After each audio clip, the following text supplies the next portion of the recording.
This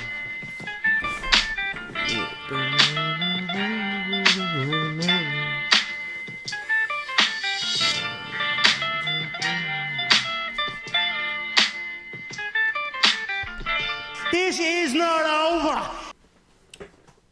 UFC Noche, UFC 306 is here at the Sphere, and we're going to get right to it. The first fight of the night, Raul Rosas Jr., the 19-year-old, kicking off the card versus the Mongolian murderer, who is 25-10. He's very experienced, but he has been submitted in the past, not in the UFC, because he has not fought very high-level grapplers. Now we're seeing him fight one of the best grapplers in the bantamweight division, in my opinion. Potential champion in the future. He's only 19. The ceiling is high, and he's going to dominate this fight. He is a massive favorite, and I don't see this underdog, the Mongolian murderer, really standing a chance. Maybe he can stop a couple takedowns, but eventually, if he gets taken down, when he gets taken down, he's going to get his back taken, and Rosas Jr. is going to strangle him. It's going to be as easy as that. He's much younger in this fight. He has the energy, momentum, everything you can think of in this fight. A lot of Mexican fighters are going to win as well, and we're going to look to parlay them.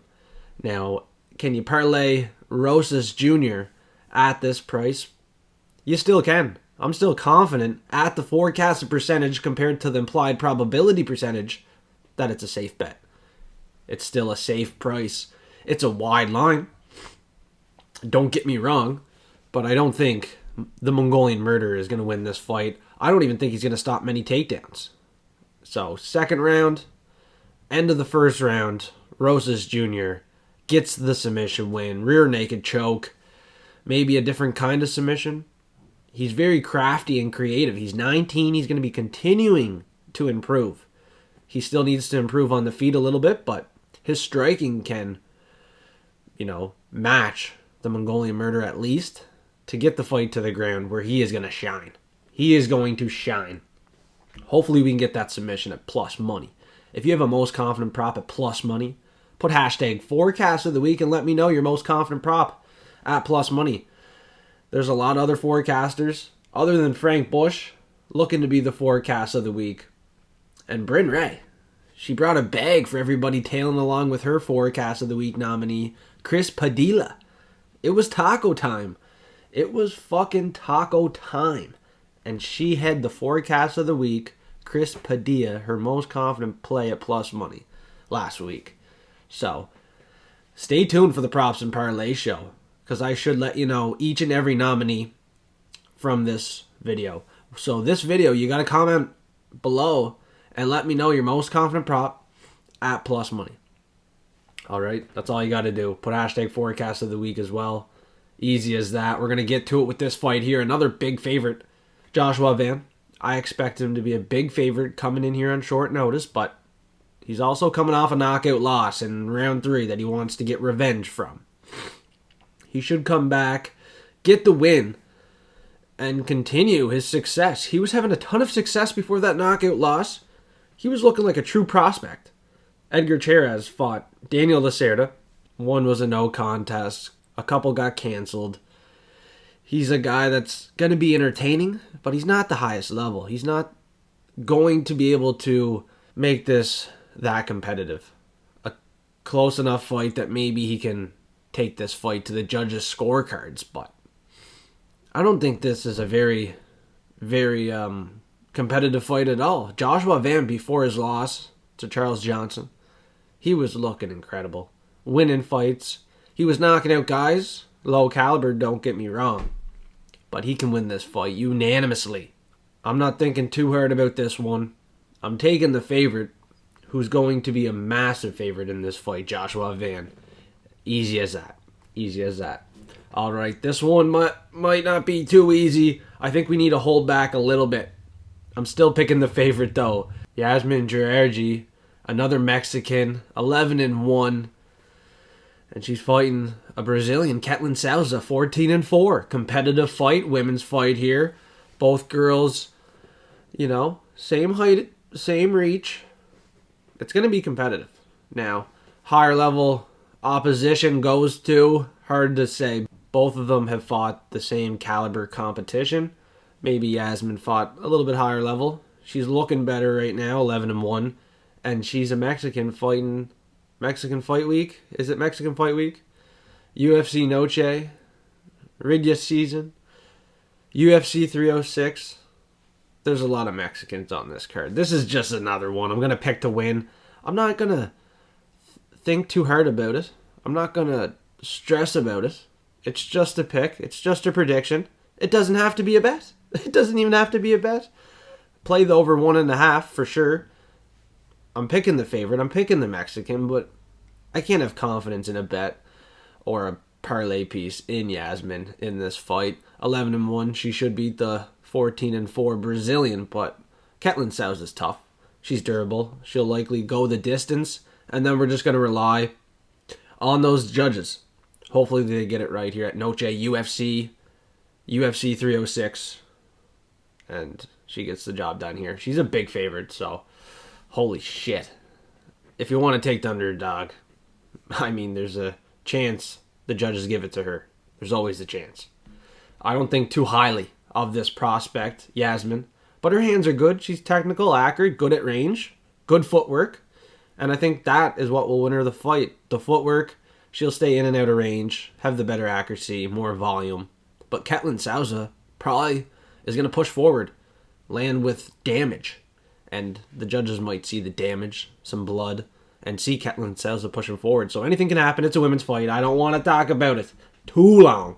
Not too fucking long. Because we got Manuel Torres next against Ignacio Bahamondes. And this fight is the fight of the fucking night. Let's go. It's a lightweight bout.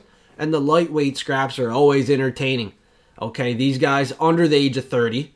One guy's 6'3" for lightweight though. And he has a tough time cutting weight, I would say. He has a 3-inch reach advantage in this fight, which always helps him. Coming off a big win as well. A stone-cold knockout head kick win against Christos Giagos. But, I mean, he submitted Rong Zhu in round 3 as well. And this guy here has been submitted before. Ignacio Bahamondes. And it's a hole in his game, I believe. And it could be in this fight. Manuel Torres has hands. He has power on the feet, but he won his last fight by a submission. Ignacio's good on the feet. He's good at range. If Manuel Torres can get a takedown, get a rear naked choke, I think that might be his easiest path to victory in this fight. I'm picking Manuel Torres. He's going to be a favorite. He's going to be a high confidence pick. And he's another Mexican. That's a theme this week. I think a lot of these Mexicans are going to win. They're going to shine at Noche UFC, as they should. Now, this guy has been winning a lot in round 1. I don't know if that's going to change in this fight. I don't know. I don't think so. I'm still taking Manuel Torres in round 1. That is my prediction. It could be my bet, but you can do whatever you want on this one. After doing research, if you think Manuel Torres is still the guy to get the round 1 finish in this fight, tail along. I think Bahamondes has a slight hole in his game on the ground. He has 2 submission losses, both in round 1. He lost a split decision to John McDessie, my Canadian, that old fucking bat. So, can you have faith in Bahamondes? He's probably not even a favorite, so you don't really need much faith. It's just a gamble. Take the underdog, Bahamondes, in this one, if you're doing it. Maybe he gets the KO. Torres is going to have to go toe-to-toe with him in this fight, lacking a reach advantage. It's a fist fight. Anything can happen, but I'm trusting in the Mexican with momentum, with all these round 1 finishes. And with Bahamondes having 2 submission losses way back in the day, yes, 2016, 2017, but pretty low-caliber guys. And he got submitted in round 1. So, you never know. Manuel Torres is very good on the feet as well. He could win this fight by a decision. I think he's going to be the much better fighter in this fight. Either way, he gets it done here. Potential lock of the week. But my locks have been fades. So if you don't like the lock, if I do pick him as a lock on the Props and Parlay show, and you don't like it, go against it, right? If you do like it, and you're going to war with me, then let's go to war and let's have fun. Let's do it. This fight is going to be fun as well. Underdog money here. First underdog on the card, potentially. It's going to be my pick here. Norma Dumomt, 11-2, plus 100 against Irene Aldana. She looks like a cat lady. She's 15-7, just beat Carol Rosas, unanimous decision. And Dumomt just beat Germaine Durami, a very experienced fighter. After that win, with momentum, dump truck arse on her, she wins this fight. Takedowns, control time, better accuracy. She has some holes in her game. Yeah, the dog dropping the bone upstairs, being loud. Sorry for that. The dog's barking in this fight. You know Dumont's showing up with that dump truck arse. And she's getting it done here for all of us. Taking her. I don't know who's going against her. It seems to be a boatload of people taking the Mexican in this one, but not every Mexican's going to win. I said it was a theme to take the Mexicans, but at some point you got to be sharp to take the opposing fighter. Not every Mexican's going to win. There's no way. There is no way. This is the perfect fight. Women's fight. Systems play. Take the dog. Not even a systems play. I liked underdog Norma Dumomt. 3 years younger, right? Doesn't have a height advantage or reach advantage, but she can get the takedowns, control time to win this fight. Judges are going to love her. I love her. And I think you do too. Maybe not. Maybe not. We'll see. It's a women's fight. We'll see if I have action on it. You know. Irene Aldana had a nice win by upkick not too long ago. She's going to be pretty excited to be fighting at the Sphere. She's a Mexican. I don't expect her just to go out there and get dominated to Norma Dumomt, but I do expect her to lose this fight. Dumomt on a 4-fight win streak. She beat Carol Rosas as well. Easy dub. She beat Chelsea Chandler. She beat Danielle Wolf. And her last fight, like I said, it was a pretty dominant win to a veteran. I think she just continues that momentum, the younger fighter, and just starts climbing up these ranks. Aldana, number 2, bantamweight worldwide. Dumomt, number 9, bantamweight worldwide here on Tapology. So, pretty interesting. I think Dumont's about to make a big step up the ranks here after a win to Irene Aldana at Noche UFC. We'll see how it goes. It doesn't have to be my most confident pick, but it is definitely my pick, Norma Dumomt. Next fight, Ronaldo Rodriguez. 17-2. He's pretty good, eh? Against Osbourne, 12-7. He's not so good, eh? Why would they make this fight at Noche UFC with a bunch of Mexicans on this card that you would think are expected to win? This seems like the most obvious, but the dude is lacking for 7-inch reach advantage. So, yeah. Osbourne's going to be big for flyweight. He's the older fighter by 7 years as well. He has experience. He has definitely an ambition to win. He lost his last fight. He got submitted. That's a hole in his game. Ronaldo Rodriguez, the Mexican, just got a submission win.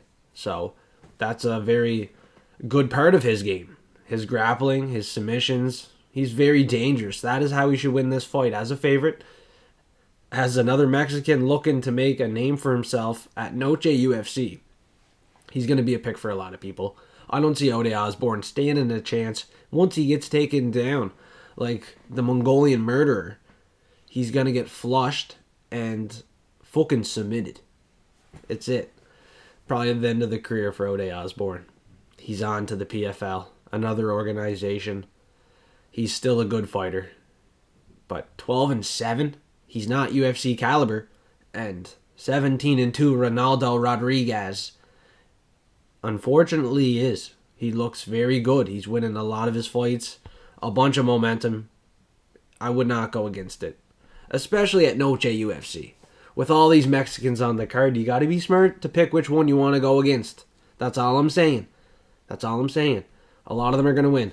Although, he does not have a very good chance in this fight at range. He's going to have to get into close boxing range, make this fight dirty, get the takedowns, implement the grappling, and look for that submission. Because Osbourne gets submitted all the time. It's clearly set up for Ronaldo Rodriguez to win this fight by sub. Another submission win. I'm picking 2 props by submission, and it's Rosas Jr. and Ronaldo Rodriguez. But I have a third, and we're going to talk about it sometime before the end of the video. No, we already did. We already did. It was Manuel Torres. Yes, I completely forgot. Because he could get the knockout as well. He could win a decision, but I'll take a chance. Maybe the submission win again for him against Ignacio Bahamondes. After looking into it, Bahamondes, he has 2 round 1 submission losses. So, definitely a path to victory for Manuel Torres there. 3 submissions on this card. No knockouts yet. A ton of decisions. And that's how we're going to end the card. Decision, decision, decision, decision, decision. Daniel Zellhuber, 15-1 versus Esteban Ribovics, 13-1. Ribovics, coming off a big win to Terrence McKinney by head kick in round 1, is going to be pumped up, excited in this fight. Big card. Another spotlight fight against Daniel Zellhuber. Potential to upset everybody. Gain some new fans. It smells like an underdog in this fight. But the problem is Esteban Ribovics lost to Loic Radzhabov by a decision. He got taken down, controlled.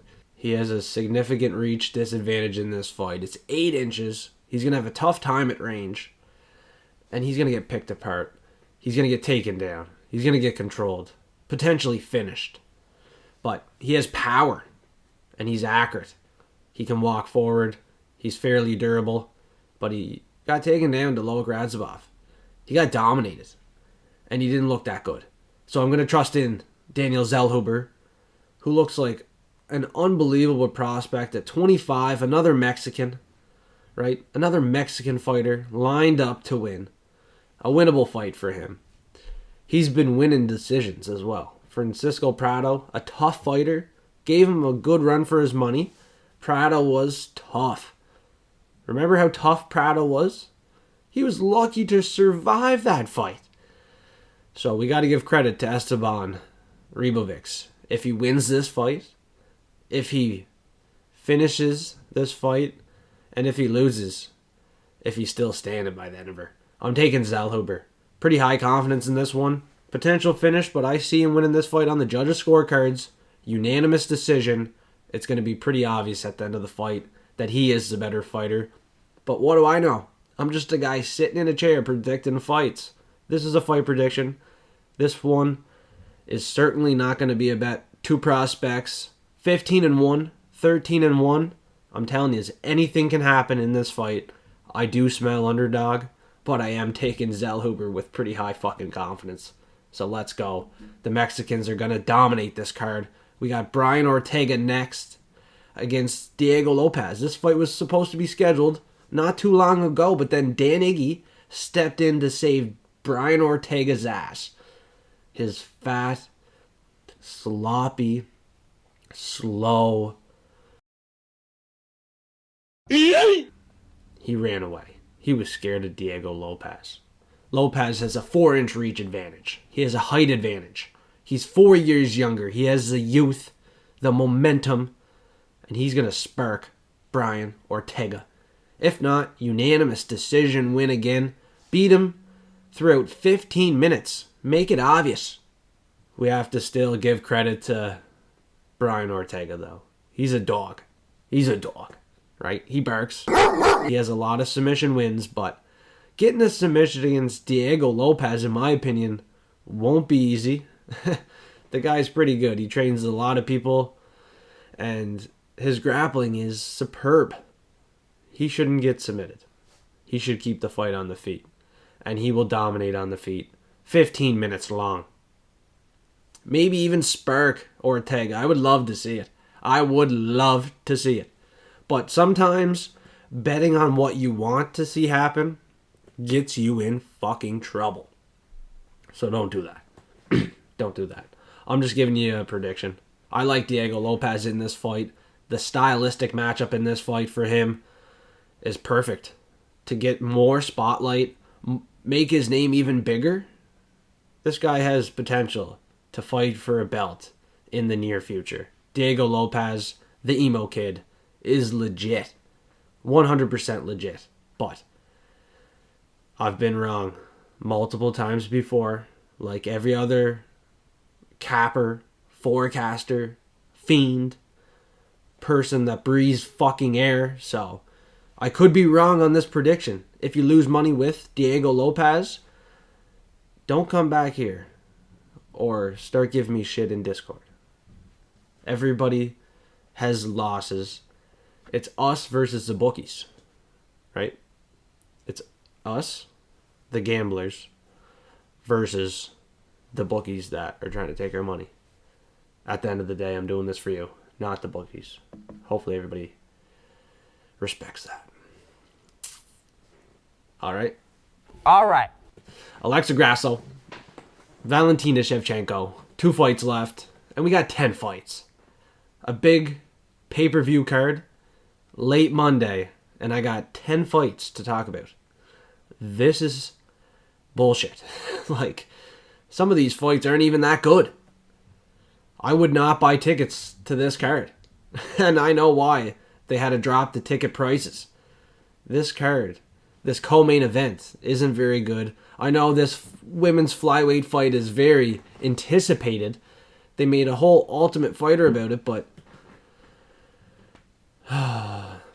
Noche UFC could have been so much better. I'm entertained to see what the feeling like is going to be at home watching it on TV. Like, what's it going to be like? I don't know. It's going to be entertaining. It's going to be cool. Some of the fights, I don't know. I'm not quite sure what to think about some of them. Like, the placement of some of the fights, only having 10 fights, the biggest name on the fights being, Brian Ortega, Alexa Grasso, and Shevchenko, and then trying to hype up Sugar Sean O'Malley fighting Merab Dvalishvili. So, you stack a bunch of Mexicans below them that are set up to win, and you have yourself Noche UFC. It's what it is, I guess. Alexa Grasso should have lost to Shevchenko in that last fight. This is their 3rd time, and this better be it. But I'm picking Shevchenko to win with low confidence because she should have won that last fight. She should have won that last fight if the judge was not being biased. Fucking bullshit. He took a point that was definitely Shevchenko's point that would have gave Shevchenko the win. It would have took the belt away from Grasso. So, it was a draw. Split draw. And Grasso has the belt still. They're going to rematch. I think Shevchenko wins a decision. Grasso is very good. Alexa Grasso is phenomenal. She's a good fighter. She is going to win this fight on the ground. If she wins, she locks in that submission again like she did in the first fight. She just is going to work on that and do it again. That is how she wins the fight, Alexa Grasso. In my forecast, submission win. If not, Shevchenko, decision. And honestly, it's Noche UFC. A lot of Mexicans are expected to win. This is my least confidence pick. Alexa Grasso could win a decision as well. Like, I have 51, 52% in Valentina Shevchenko, maybe 53.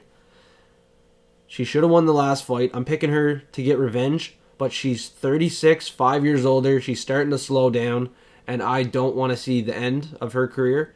I want it to last as long as possible, but with age comes slowing down and not winning fights. Look at Gilbert Burns.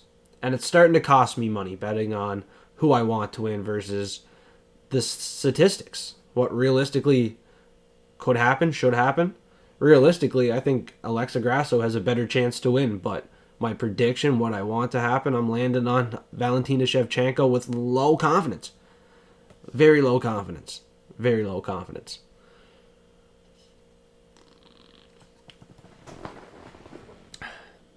I hope she wins. Now let me know in the comments below. Who do you want to win this fight? Honestly, who do you want to win versus who should win? I'm interested to know. I'm very interested to know. Because I really don't know who's winning this fight. I can't give an honest prediction. The last fight was a draw. This fight is so competitive, so close. It is a good fight to have at Noche UFC because it is one of the most competitive fights in the women's division. Women's flyweight division. And it's for a belt. A very nice looking belt. So, do what you want. Pick your favorite fighter in this fight. Is it the decline of Valentina Shevchenko and the rise of Alexa Grasso? Or is it a potential fourth fight between these two girls? Or does Valentina seal the deal, unanimous decision, and start taking on new opponents? Hard to say. Anything can happen. It sounds like Shevchenko could start to be on the downfall. I'm going to pick her to win. She looked good in her last fight, the draw, but her fighters on The Ultimate Fighter, not going to lie, aren't winning. Ramaska, he was on her team. He didn't win. Didn't look good. So, Shevchenko, I don't know. Plus 100. What do you think? Honestly.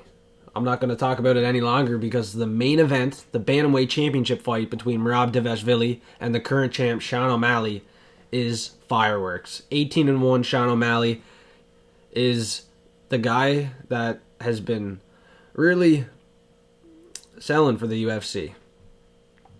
He's definitely making this card happen. Other than all these Mexican fighters, it's Sean O'Malley, their superstar, right? He's the superstar of the UFC. He's the new Conor McGregor. It is what it is. He has a 4-inch reach advantage in this fight. He's the taller fighter. He's big for bantamweight. He's kind of a weight bully at this point.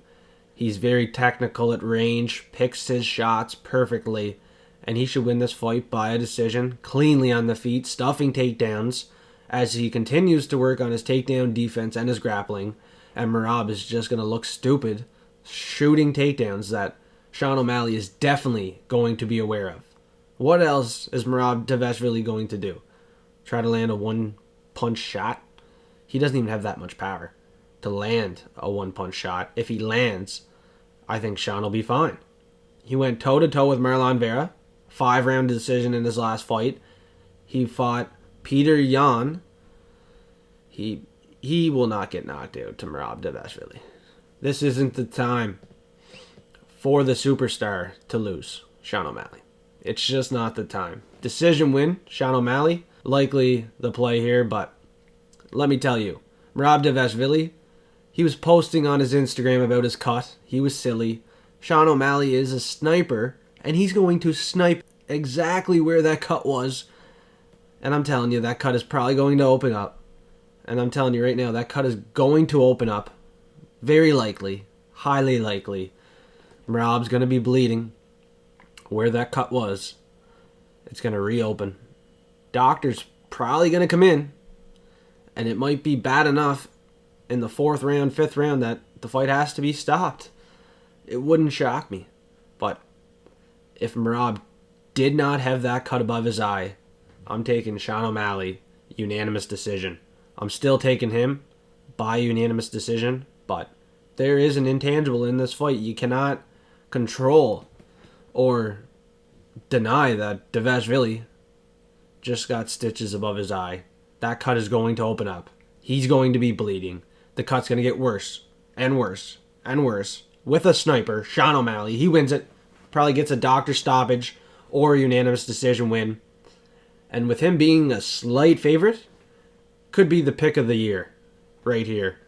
A lot of people potentially thinking this is it, the fraud check for Sean O'Malley. He looks like a clown, but I could be a clown taking Sean O'Malley and seeing him get fraud checked, but I don't think that is realistically going to happen whatsoever against Merab Dvalishvili, who has been doing a great job to sell this fight with his Instagram posts. His social media is on point. His social media crew should be getting some bonuses. That's one fucking guarantee at the end of this, because he's helping sell the card. Sell some tickets here at Noche UFC. Pretty dry card. 10 fights. I didn't get overly energized for much of the predictions, but very entertaining night. Interesting night for sure.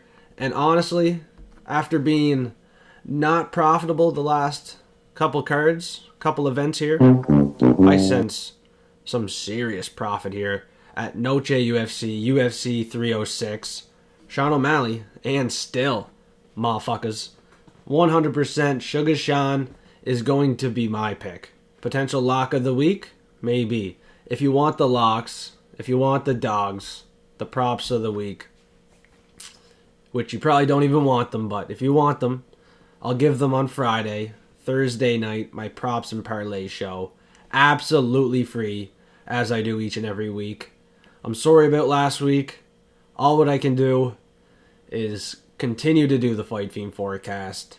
Try to improve. Just do fucking better. Stop taking shitty locks. Stop making bad picks. And see what I can do. This is not the end for me. This is not near the end for me. And I know in the future, we are going to take the losses, turn it into a lesson, and it'll be a blessing. I can't wait to collect these bags, because honestly, I sense profit at Noche UFC. Unprofitable the last couple events, but that does not get me defeated. It does not unmotivate me. It doesn't get me de-energized. I'm fucking ready to go. And I'm looking for sharp plays to make at Noche UFC. The fights don't have to be entertaining for us to make money. So, smash the like button before you go. Suplex the subscribe button. I really appreciate it. Tune into the Fight Fiend forecast on each and every platform. I'll have some content out throughout the week on Instagram, TikTok, potentially, X. So, get after it. Let's go get it. It's time. Let's go. Come on, Fiends. It's our time, or no time. One time for the one time. Let's get these motherfucking bags for the boys. He rock.